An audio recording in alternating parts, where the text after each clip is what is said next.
কই লক্ষ্মী কই?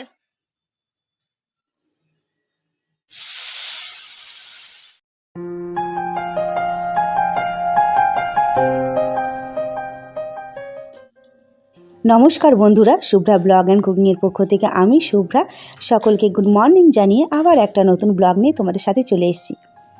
আশা করি যে যেখানে সবাই ভালো আছো, সুস্থ আছো। সেই সাথে বড়দের প্রণাম রইল, ছোটদের বুক ভরা ভালোবাসা। আজ শনিবার সকাল থেকেই ব্লগটা শুরু করি। আমি যখনই ব্লগ শুরু করি বেশিরভাগ সকাল দিকটাই শুরু করি, কারণ আমি একা থাকি। বিকেল দিকে তেমন কোনো কাজ থাকে না। আবার যদি বাড়িতে অনেকগুলো লোক থাকতো তাহলে কিন্তু বিকেলে কিন্তু ঝামেলা থাকতো। সকাল দিকে সব সংসারে দেখবে, যত সংসারে কাজ না সকাল দিকে একটু বেশি হয়। রান্না বান্না থাকে, সমস্ত কাজই সকাল দিকে একটু বেশি হয়। বিকেল দিকে তেমন কাজ থাকে না। ওই জন্য বিকেল দিকে কোনো দিন ব্লগটা শুরু করতে পারি না, সকাল দিকে দিয়েই শুরু করি। আর আমি তো ছেলে মেয়ে নিয়ে একা থাকি। আমার সংসারে কাজ, হ্যাঁ প্রত্যেক সংসারে যেমন কাজ থাকে আমার সংসারেও সেরকম কিন্তু কাজ আছে, কিন্তু কাজের অতটা চাপ নেই আর পরিমাণটা কম। তা দেখো, তোমাদের সাথে গল্প করতে করতে গাজর আর আলুটা কিন্তু কেটে নিয়েছি, দিয়ে ভালোভাবে ধুয়ে নেব। আর গাজর আলু কেটে নিচ্ছি মানে বুঝতে পারছো কী করব? আজ গাজর আলুর পকোড়া, বড়া যা বলবে সেটাই। জল ধুয়ে নিয়েছি, এবার এটাকে জল ঝরাতে দেব। দেখতেই পাচ্ছ কেমন এই থালাতে জলটা ঝরিয়ে নেব। তোমরা হয়তো ভাববে দিদিভাই রোজ রোজ গাজর খাচ্ছে, যা কিছু করছে গাজর দিয়ে। হ্যাঁ গো, এখন বাজারে গাজরটা সস্তা তো, তাই গাজরটা আনাও আছে প্রচুর। এবার যদি না খায় তাহলে কী হবে বলো তো? নষ্ট হয়ে যাবে, ফেলে দিতে হবে। কেনা জিনিস ফেলে দেবো, খুব গায়ে লাগে। তাই যাই কিছু করছি গাজর দিয়ে বানিয়ে নিচ্ছি। খেতে মন্দ হয় না, বেশ হয়, ভালোই লাগে খেতে। গাজর, আলু আর এই বেসন, একটু হলুদ, একটু লবণ আর লঙ্কা গুঁড়ো আমার বাড়িতে নেই, ওই জন্য আমি দিও নি, লঙ্কা কুচি করে দিয়ে দিয়েছি। ভালোভাবে কিন্তু এটাকে মেখে নেব।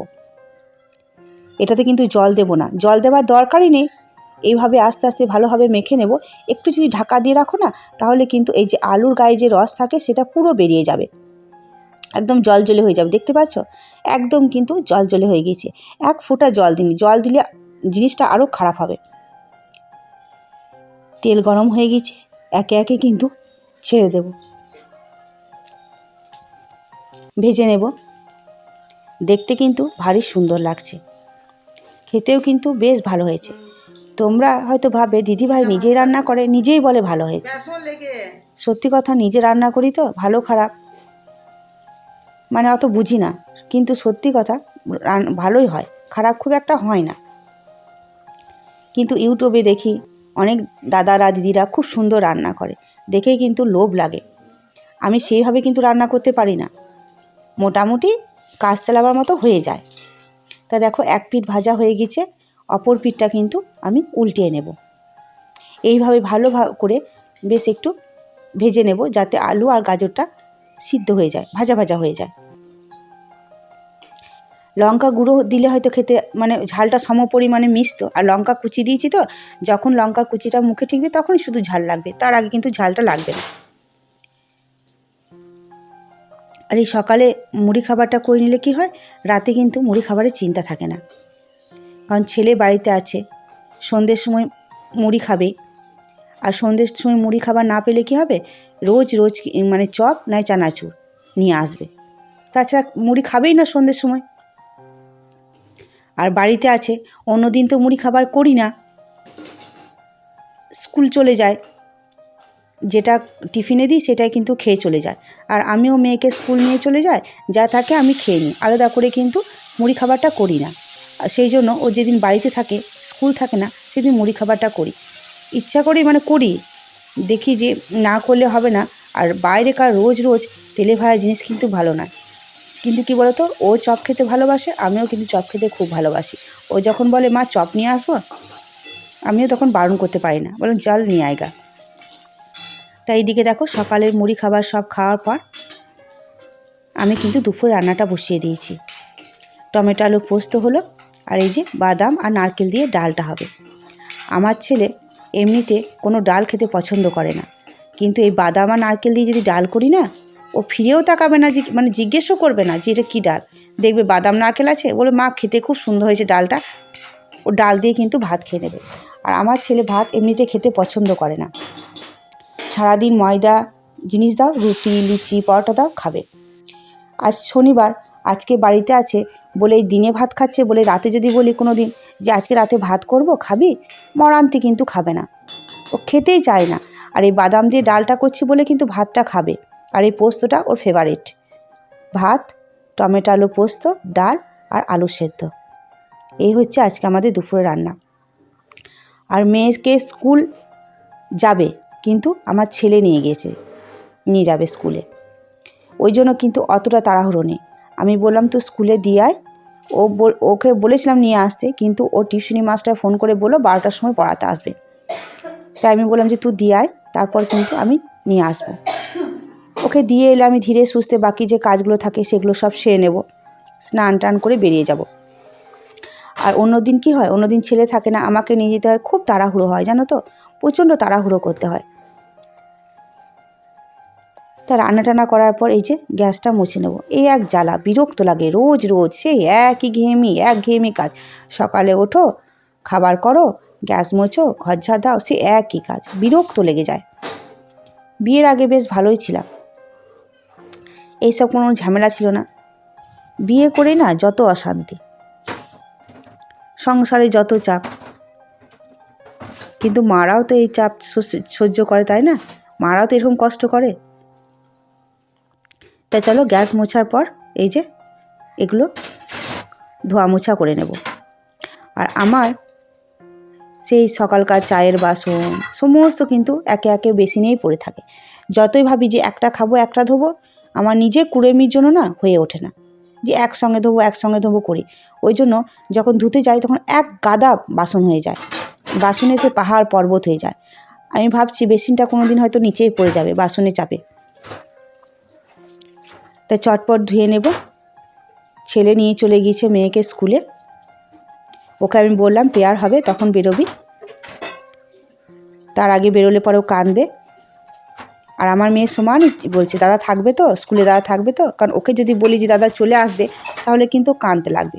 আমি বললাম হ্যাঁ দাদা থাকবে, তুই যা। লক্ষ্মী কই, তুই তো চুল কেটেছিস নাকি তো? হ্যাঁ, একবার ছোট ছোট চুল কেটে দিচ্ছিস?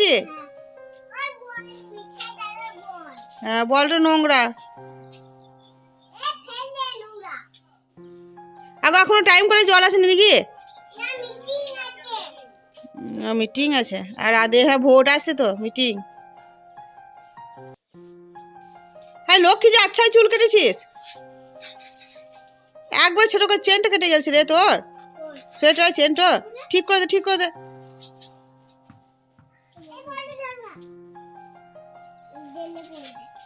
ডেনে পড়বে না, ওর নিচের দিকে টান, ঠিক কর। হ্যাঁ খুলে দে, কই আমি ঠিক করে দে, আইদিকে। এখন কিন্তু অনেকটা টাইম পেরিয়ে গিয়েছে বিকেলবেলায়। আমার মেয়ের খেলার সঙ্গী চলে এসছে, খেলছে, আমিও কিন্তু একটু বাইরে বসলাম। অন্যান্য দিন কী করি, ফোন নিয়ে বসে পড়ি এডিট করতে।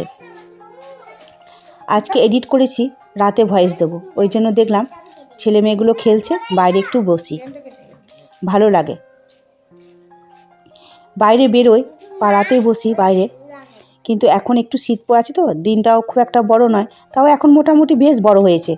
এখন 5:30 পৌনে 6টা, মানে একটু বেলা।